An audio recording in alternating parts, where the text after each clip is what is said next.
Welcome to the video lecture on financial instruments and markets.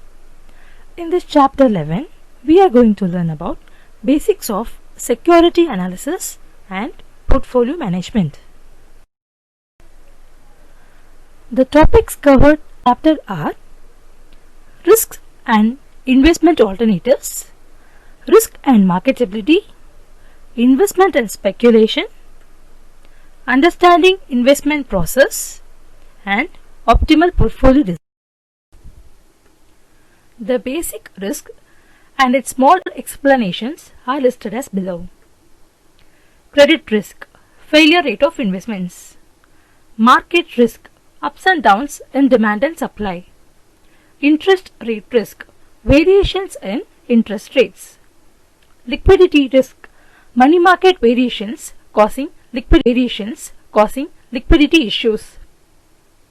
Price risk, price variations of the underlying. Transaction risk or foreign exchange risk occurs when transactions or foreign exchange happen. Compliance risk, rules of regulators need follow-up. Strategic risk, portfolio structure strategy errors cause risk. Repatriation risk, when investment is made in foreign markets. Country risk, every country has its risk, for example Uganda. Economic and political risk, sudden change of political setups, democracy to dictatorship, etc.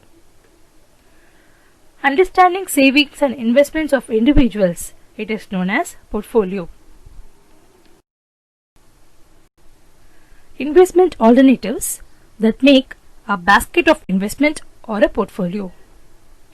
Non-marketable financial assets, bonds, equity shares, money market instruments, mutual fund schemes, life insurance policies, real estate, precious metals and financial derivatives.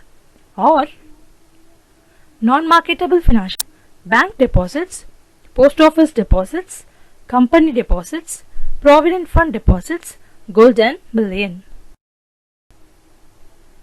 Bonds. These are long-term debt instruments.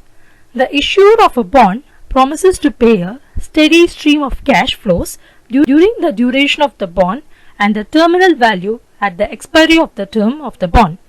Government securities, savings bonds, public sector bonds, debenture of public sector bonds.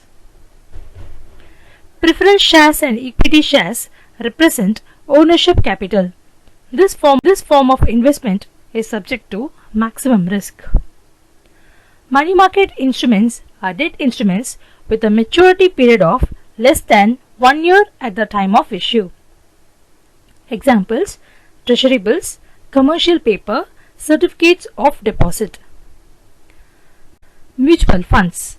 Instead of buying equity shares and or fixed income bearing instruments, an investor can participate in various schemes floated by mutual funds, which in turn will invest in equity shares and fixed income bearing securities. There are three broad: equity schemes, debt schemes and balance. Life insurance policies. Insurance premiums represents the sacrifice and the sum assured the benefit. Real estate. For the bulk of the investors, the most important financial asset is landed as well as household property. Real estate assures the investor of regular and steady returns as well as appreciation in the value of the asset. Precious metals.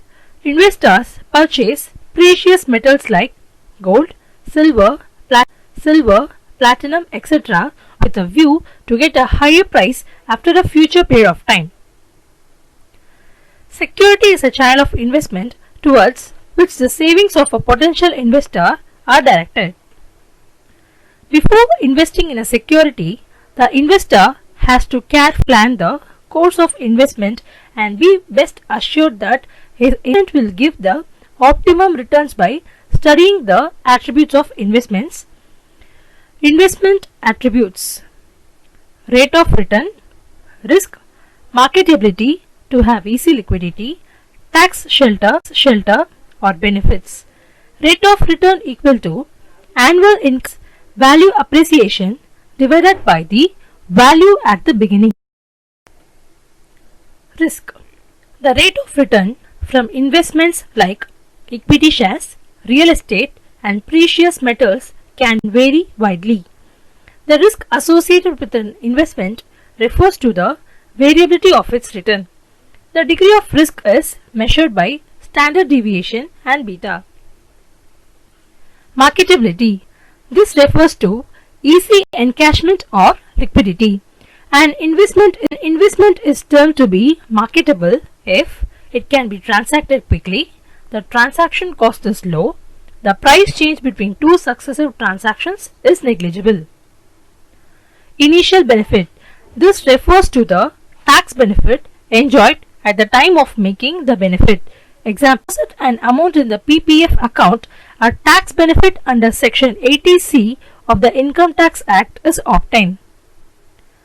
Continuing tax benefit represents the tax shield associated with the periodic returns from an investment, for example, dividend income. Tax benefit.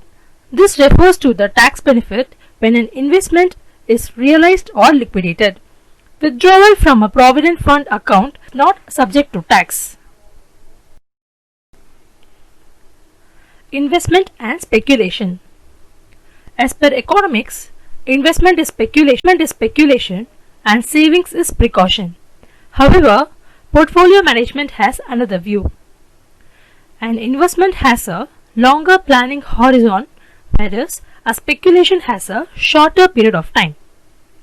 The risk involved in an investment is low. Speculation assumes greater degree of risk.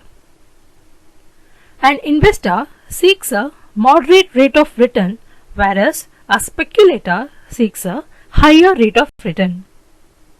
An investor uses his own funds, whereas a speculator normally resorts to borrowings. Understanding investment process. The following steps are involved. Decision on the amount that is available for investment. Determination of avenues available for investment. Targeting the rate of return desired. Determining the degree of risk that is associated with each investment alternative. Optimal portfolio design. The following basic steps are followed: designing, constructing, monitoring and rebalancing. That's all for this chapter. Thank you.